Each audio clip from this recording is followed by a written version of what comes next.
Come in. Welcome. I'm E.G. Marshall.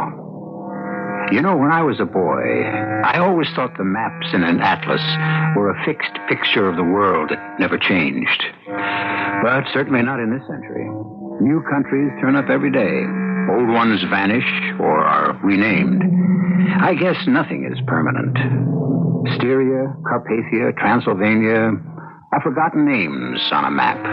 I wonder if they are as defunct as the dread creature who came from there, whose two long teeth fastened on the victim's throat and drank his lifeblood. But if they are, they were not 70 or so years ago when this blood-curdling tale begins. But I know you, and I you. From a dream I had. From a dream I had, too, when I was 6 years old. How long ago was that? 13 years. Oh, that's just when I had mine. Come, sit beside me on the bed and hold my hand. I have a feeling, I know we're going to be terribly close, you and I.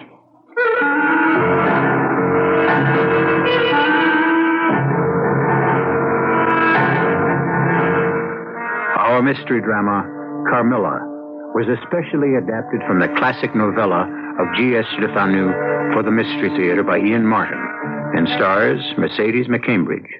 It is sponsored in part by Buick Motor Division and by the Florida Orange Growers. I'll be back shortly with Act One.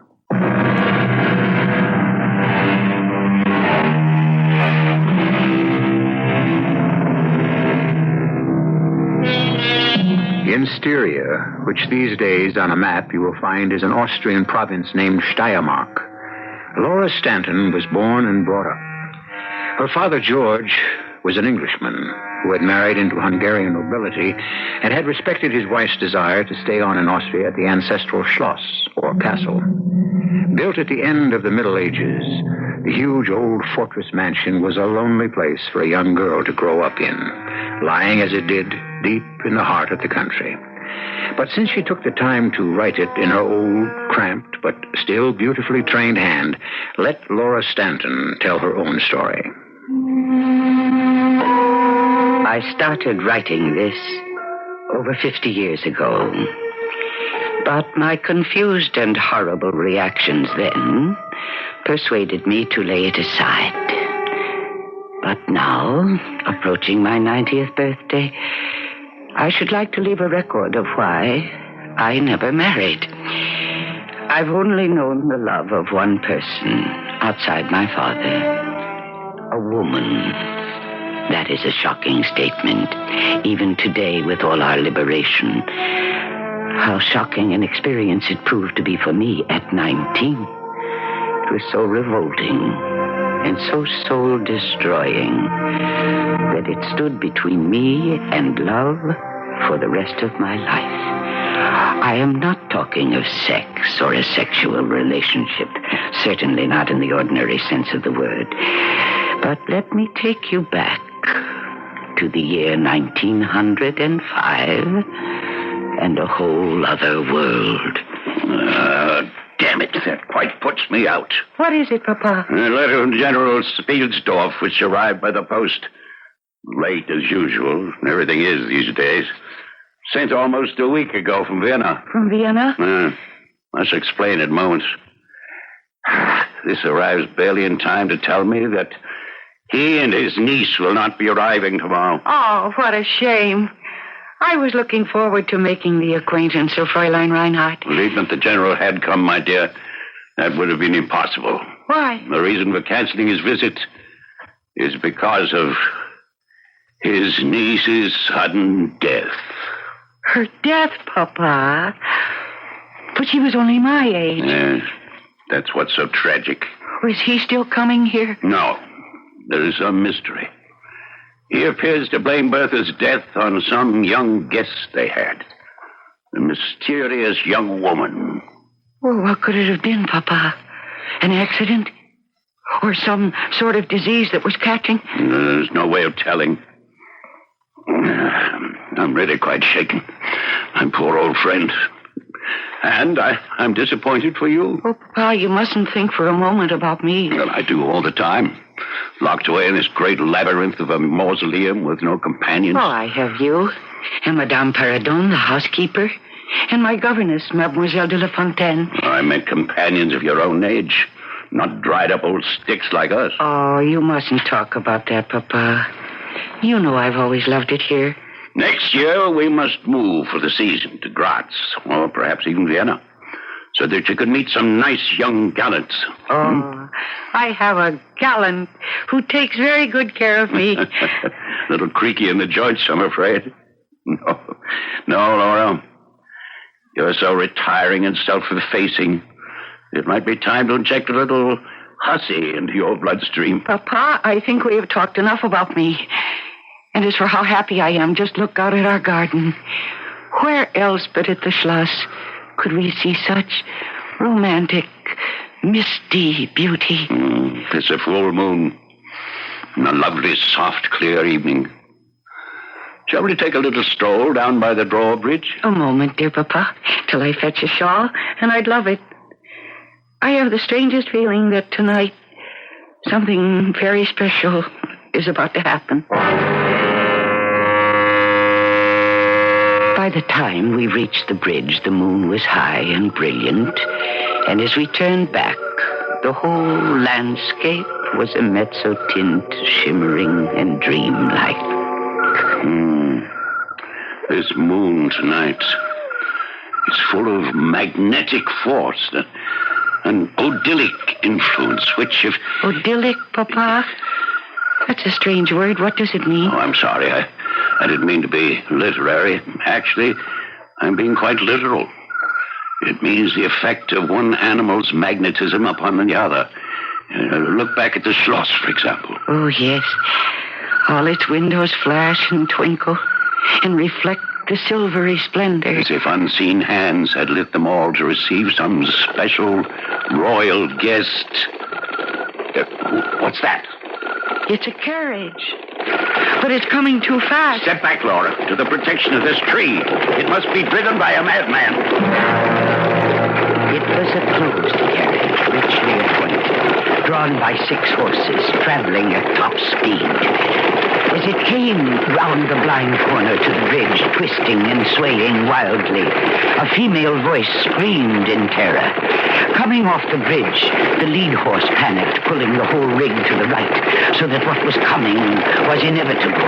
The wheels on one side, passing over the projecting overground roots of one of the great trees, and in a moment...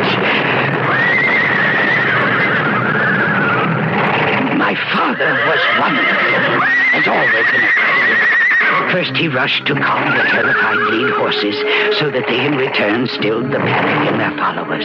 And the coachman, Don Clear, joined to help him, while I, avoiding the still spinning wheels, clambered to open the door and to help out the occupants of the coach itself. I only gave assistance to an elderly lady, clad in a long cloak with a hood, whose sole concern was for her daughter.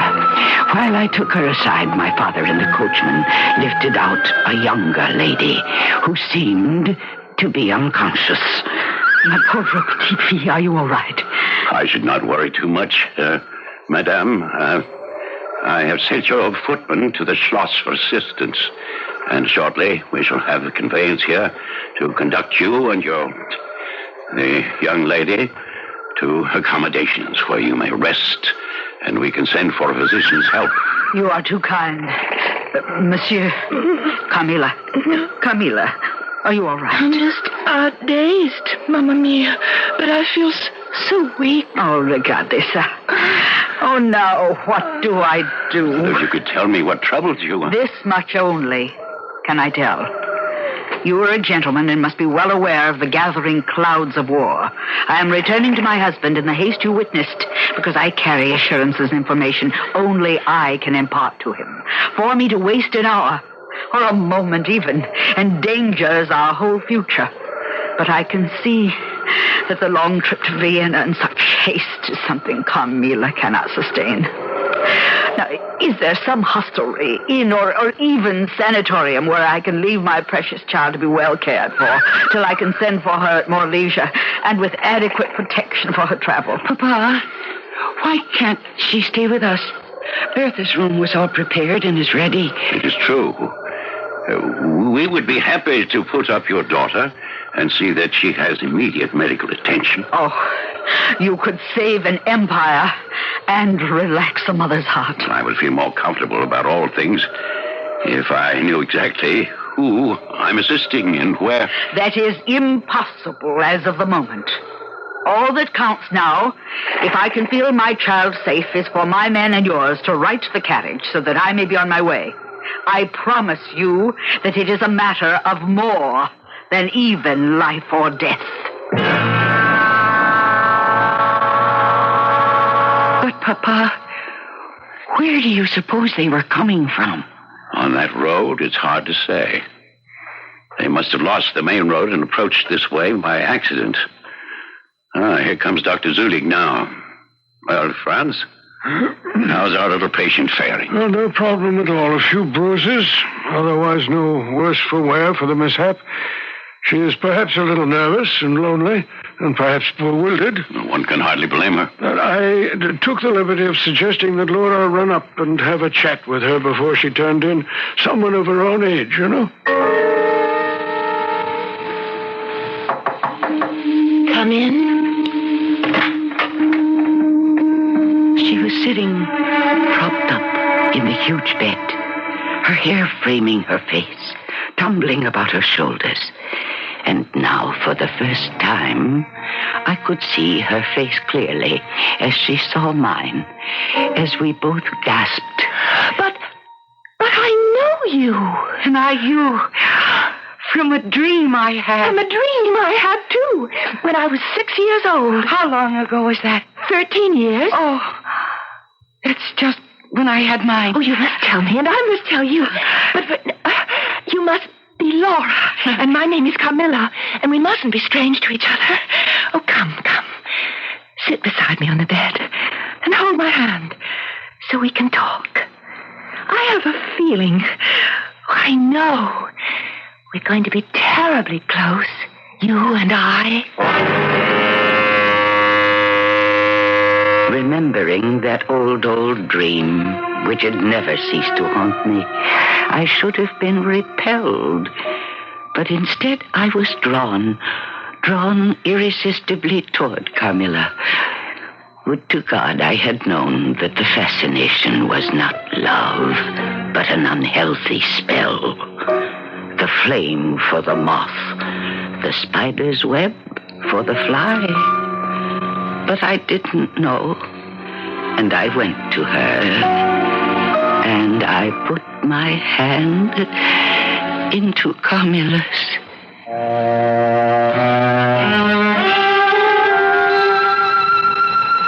Two beautiful young women, one blonde and blue-eyed, the very quintessence of innocence, the other lying in the bed, pale from the accident and seemingly vulnerable, ripe olive-skinned, with great dark eyes and tumbling masses of chestnut hair. Perhaps masked in beauty and evil and malevolence, not of this world, and not to be named. I shall return shortly with Act Two.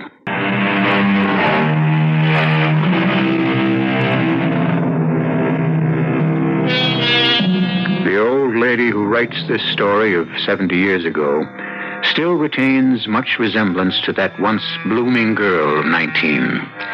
Oh, the china blue eyes are a little faded, the hair ash gray instead of golden blonde, but the figure is neat and trim and somehow vulnerable, not only to the encroachment of 89 years, but as if it had always been so. We sat there, hand in hand, Carmilla and I, searching each other's faces. There was a silence of what must have been minutes. I could feel my heart pounding against my ribs at the wonder, the terror of that spectrally beautiful face, which at last was no longer a dream. How wonderful. 13 years ago, I saw your face in a dream, and it has haunted me ever since. Oh, it's wonderful indeed. 13 years ago, in vision or reality, I certainly saw you. I could never forget your face. It's remained with me ever since. It seems as if we were predestined to be friends. I want you to be my friend. Yes, I want to be yours. Well, we will. And we must start with the first thing we shared. The dream. There now. I can see you're shy. Oh, but that comes of being alone too much. So I shall start. I told you, it was when I was 6. And I woke up from some troubled dream, and I found myself in a room that was nothing like my nursery. It had dark wood wainscoting and great heavy beams sloping over the bed. And did it have a big iron candlestick by the bed with 2 branches made out of serpents? Yes. And they held the candles in their mouths. That was my nursery. It's still there on the top floor, just as you describe it. You see, it's more than a dream. Now I remember, I was only 6, and being in a strange room, I was scared, and I was about to cry out, when all of a sudden, this fairy princess with golden hair and blue eyes sat up in the bed next to me and held her arms out to me. It was you! As a child? No. As you are, now. Your lips, red and full, smiling at me, beckoning me. I climbed in beside you, and you put your arms around me, and softly, so sweetly, I went to sleep. And that was all? No, then there's the bad part, but I put that out of my mind. I don't try to remember that. No, you must tell me. Oh, very well, because we must have no secrets from each other. I don't know how long I've been lying there with you, and suddenly a scream awoke me. My scream? Yes, you were sitting up in the bed screaming, and I was terrified, and I slipped to the ground, and then suddenly everything was blank until I woke up again in my own nursery. And hasn't this dream haunted you and tortured you all these years? Haunted, if you want. Say rather, I've never forgotten it. But why should it torture me? What I remember most is the love and the warmth that came from you, and how often I've longed for my beautiful golden lady. Who would ever think I'd find her again? It's all so eerie. I don't understand it. It's so topsy-turvy. What do you mean? Tell me about your dream. Well, it was just the other way. I mean, I was 6 years old, and nobody ever worried too much about me because I was never told ghost stories or fairy stories or anything that might wake me up in the night and worry me. So this one night when I did wake up, which was unusual for me, I wasn't worried or frightened. Where were you? I was in my own bed. And was it the only bed in the room? No, there was another bed my nurse used to sleep in, but by now it was empty. Except that when I looked over there this night, it wasn't empty. You were sitting up in it. Me? The child? No, as you are now. And you came to my bed with your great dark eyes and your hair streaming down your back. And I thought I had never seen anything so beautiful. And did I get into your bed with you? Yes, you did, only it was you who took me in your arms, and you held me, and you soothed me until I fell fast asleep. And I didn't wake up or scream. No, I was the one who did that. Because I suddenly had the sensation that 2 needles had been run deep into my chest at the same moment. And were there marks on you? No, the doctor found nothing. Oh. I seem to have known you so long.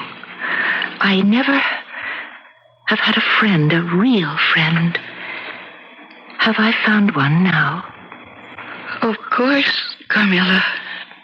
Then kiss me and promise me it shall always be so. Oh, my dear one. Welcome at long last. Yes. I feel as though I'd come home.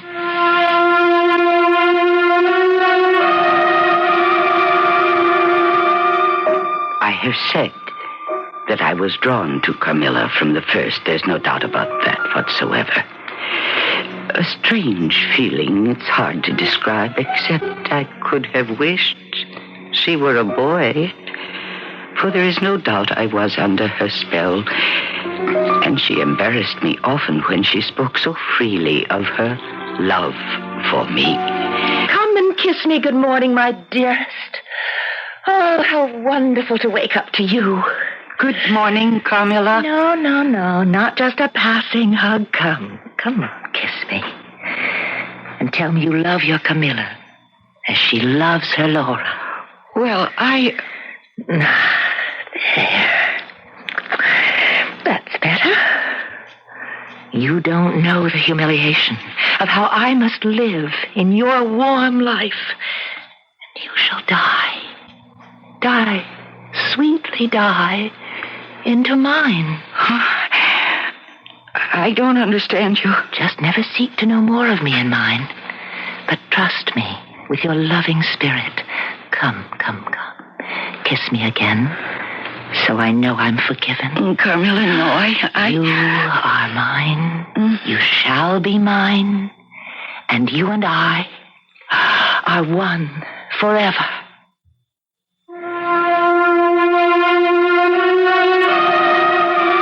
I seem to be showing you the worst of her, because at most times she was sparkling and a vivacious talker.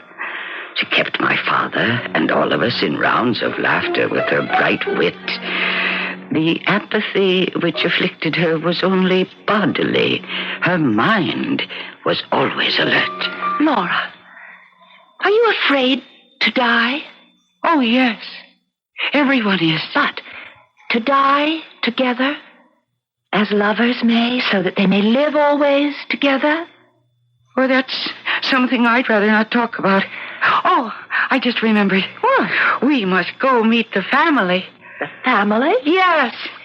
Didn't you notice there were no pictures in the gallery? They've all been to the restorer, and today's the day that they're to be returned and rehung. And most of them are from my mother's family. She was Hungarian, you know. It should be quite exciting. Oh, just some musty old portraits? That's exactly what they were. They were so covered with smoke and the grime of centuries. I've never really seen any of them. Come along, Carmilla. Do let's go have a look.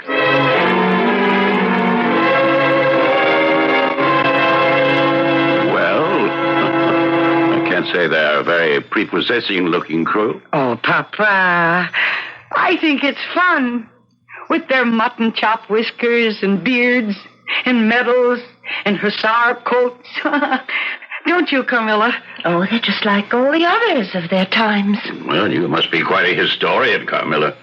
Some of these go back 300 years or so. Hello. Here's a surprise, all right? What? Look. Carmilla, look, it's the very image of you, even to the mole on your throat. Papa, isn't it a marvelous likeness? By Jove, I believe you're right. Can you read who it is? Marcia, does it say? No, Mircalla. Mircalla Countess Karnstein, and the date is 1698. Well. I do remember that your mother was descended from the Karsteins. As am I think, a very long time ago. Are there any Karnsteins living here now? Well, none who bear the name, although it's interesting. The ruins of their ancestral castle is not much more than 3 leagues, right to the west of here. It was destroyed, they say, during the civil wars. I should like to see it sometime. Papa, this is just a small portrait. Could I have it to hang in my room? Well, if you like, I'll have Hans put it up for you. And then, once you've arranged that, could we, dear Laura, take a stroll in the moonlight? It's so beautiful.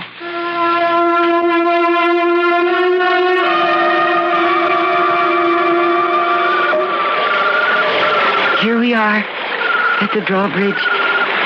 It's also like the night you came to us, So you were thinking of the night I came. Are you glad I did? Oh, ever so much. Someday, when you tell me your story, I know it'll be made up of one great romance. I'm sure that you have been in love and that at this moment there's an affair of the heart going on. I have been in love with no one. I never shall, unless it should be you. Carmilla, Darling, I live in you. And you would die for me. I love you so. Carmilla, are you all right? I'm a little faint. It will pass. It's the last time, perhaps, that I shall see the moonlight with you. What do you mean? The time is very near when you shall know all.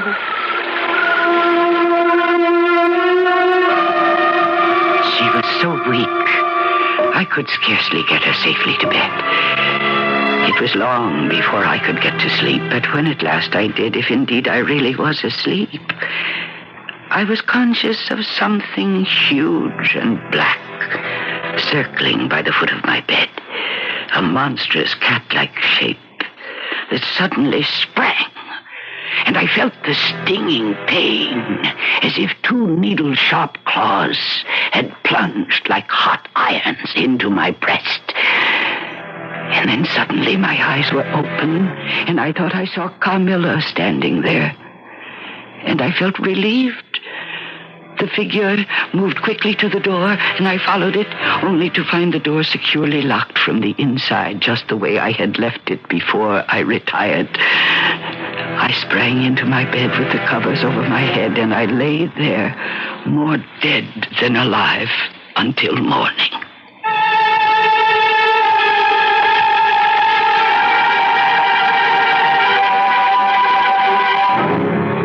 There are none so blind who will not see. And yet it is only human nature to lift the spirits by saying that no disaster, natural or supernatural, could ever happen to us. Is it happening to Laura? Or is she only a young girl with a lonely childhood behind her and a very lively imagination? I'll return shortly with Act 3. Nothing seems more insubstantial than a dream. Certainly, although it may leave some residual shock to the dreamer, a nightmare loses its terror, and there is a natural inclination not to recount one, except to someone very close to you, for fear of being laughed at, or in Laura's case, something different. I should have told my father, but I didn't. Mostly because, to my surprise, quite early that morning, in answer to a knock on my door, I opened it and found Carmilla up and about. May I come in? Of course. Dearest, you don't look well. No, I don't feel very well. I had a bad dream. I knew it. I knew it in my bones, for so did I. Was it something like a hard and black, like a huge cat that was coming around your bed and springing on you? Exactly. But I had my lucky charm with me, you see, this, pinned to my pillow, and I reached for it, and the moment my fingers touched it, the thing disappeared. Was it the same for you? No, it almost smothered me. And I felt these two hot pins plunge in and puncture just beneath my throat until I thought I'd strangle. Oh, how awful. Let me see. Huh? Why, darling, it was a dream. There's nothing there. But we shan't take any chances with you. Here, you shall have my amulet to protect you. The next night and the nights following, my sleep was deep and dreamless, although the nights were followed by days of lassitude and a melancholy that was strangely not unpleasant.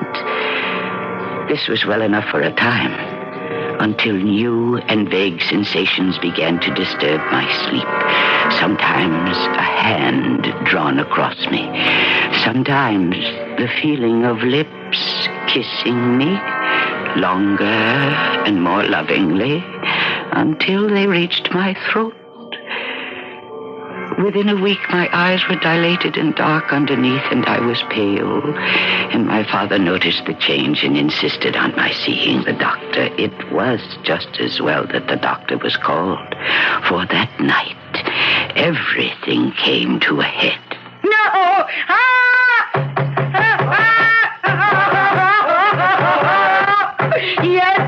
Yes, Papa.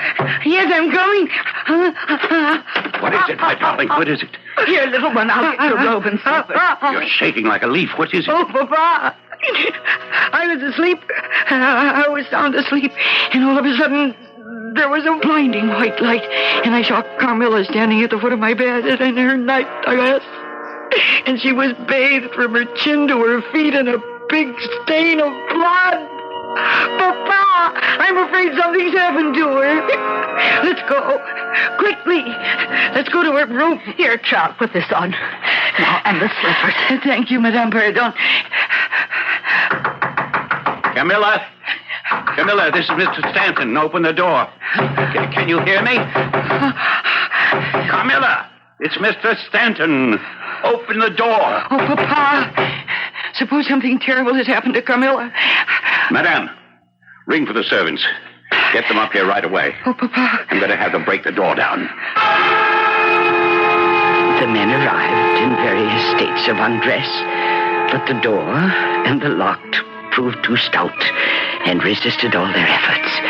Papa then directed one of the footmen to bring him his large elephant gun, which he had used on safari in Africa. A heavy charge broke the lock, shattering the door, and Papa and I burst into the room.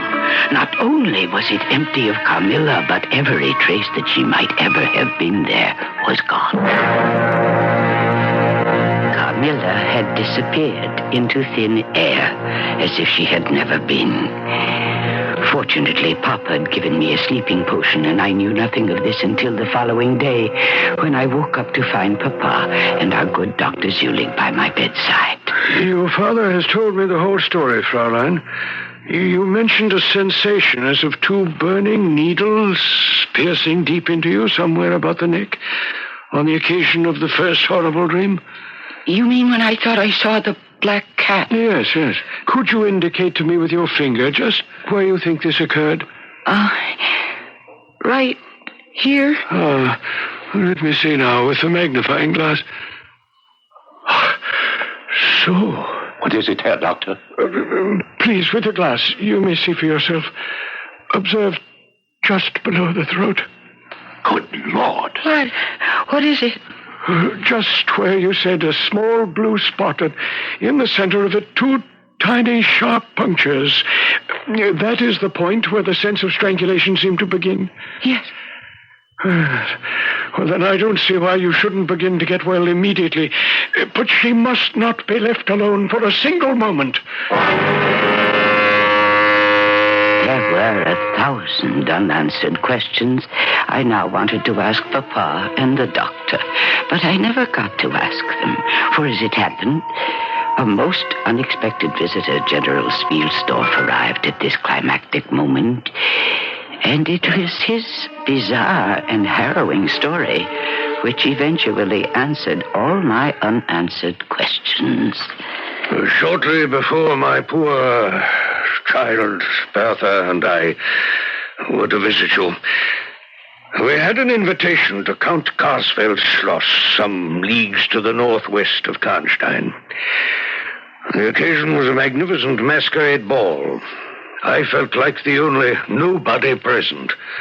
The more surprised was I, therefore, when a lady with most stately air, accompanied by an obviously young girl with whom Bertha immediately fell into delighted conversation, approached me and said, "My dear General, what a delightful surprise to see you after all these years."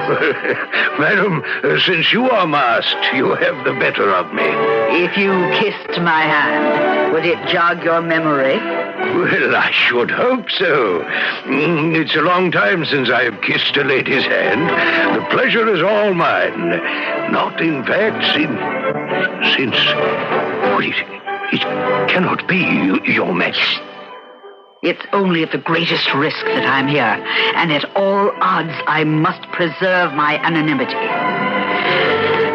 I see our girls appear to have made themselves fast friends already. That is good. I have an urgent request to make of you. Well, I am yours as always to command. I am in the gravest danger every moment I spend here, and I've been quite desperate to know how to protect the young lady who is my companion.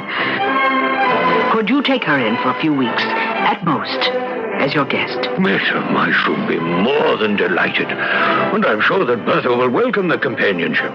Well, then, let me introduce you to my ward and be on my way. I assure you, it is a matter of life and death. Papa, it's just the same. It's just like Carmilla and the lady. Ah, yes, the lady that I, too, like the general, mistook for royalty. Even for the Empress herself. Oh, go on, General. What happened? It couldn't have been the same as it was. I am afraid so, my dear. My poor Bertha suffered from the same dreams as you, of a great black animal and the piercing double-pronged punctures beneath her throat. She was wasting away, despite all potions and powders the doctors tried, till one of them suggested what seemed a piece of arrogant nonsense to me. What? Legend has it that 200 years ago, the Countess Karnstein, Miracalla by name... Papa, that's the one who looks like Carmilla, the portrait I... Hush, dearest. Finish, General. Yes. Your father has told me about Miracalla, and I have verified her existence from other sources. What the doctor told me was that she was a vampire and has never died. I would have scoffed at this, except, well, because of my birth, I was so desperate.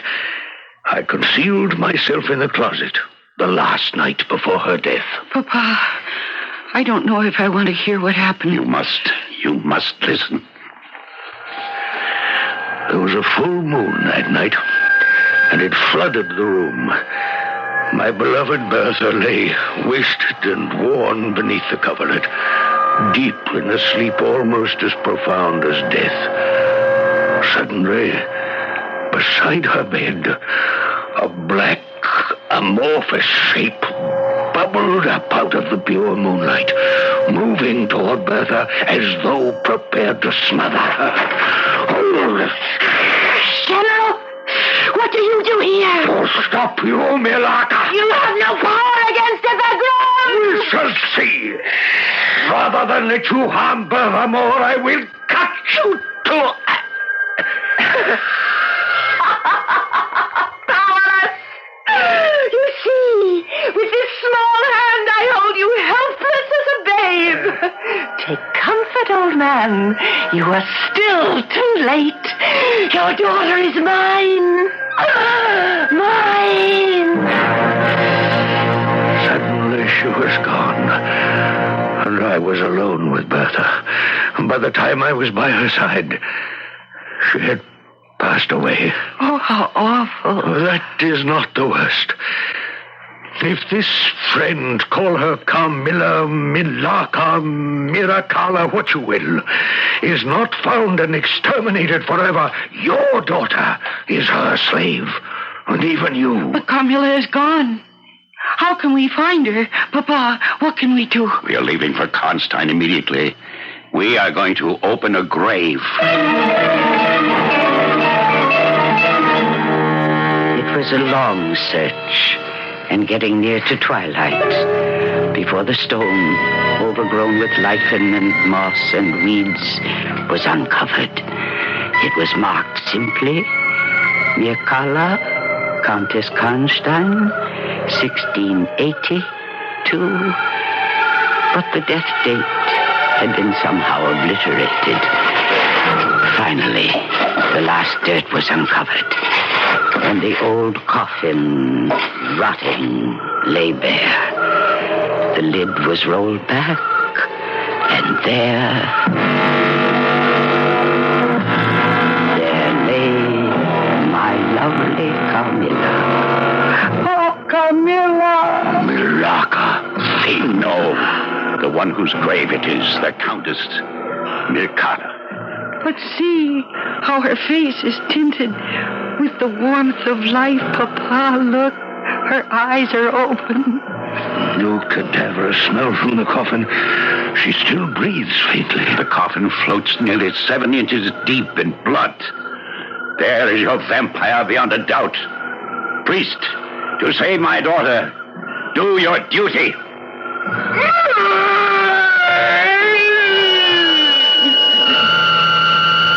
The priest drove the sharpened oak stake through the body, and that fearsome shriek which still sounds in my dreams rent my ears.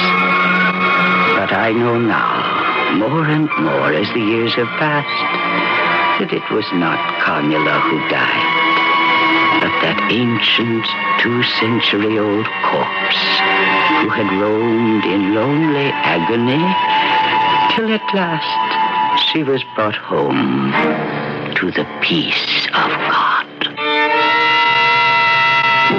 Not much one can add to a story like that, except, very appropriately, the end. You can sleep safely tonight, wherever you are, especially if you are young and a girl.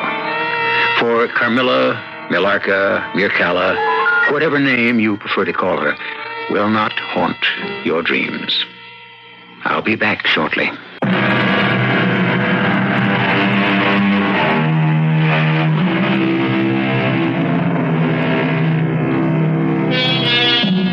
Just for the record, and to keep it all tidy, we should mention that all the proper protocol was followed in the extinction of a vampire, although Laura was spared the rest of it. But the head was struck from the body, and both head and body burned to ashes, which were strewn on a stream, and so carried away forever. Our cast included Mercedes McCambridge, Marion Seldes, Stotts Cotsworth, Court Benson, and Martha Greenhouse. The entire production was under the direction of Hyman Brown. And now, a preview of our next tale. Do you know that little curio shop at the corner of Westerly and Quentin? You mean, did I know it, don't you? Well, it's been closed for ages. Years. No. I was in there last week and made a purchase. You couldn't have. Well, that building's been empty for nearly 20 years. The windows are broken, it's fallen apart. You know, I remember it when I was a girl.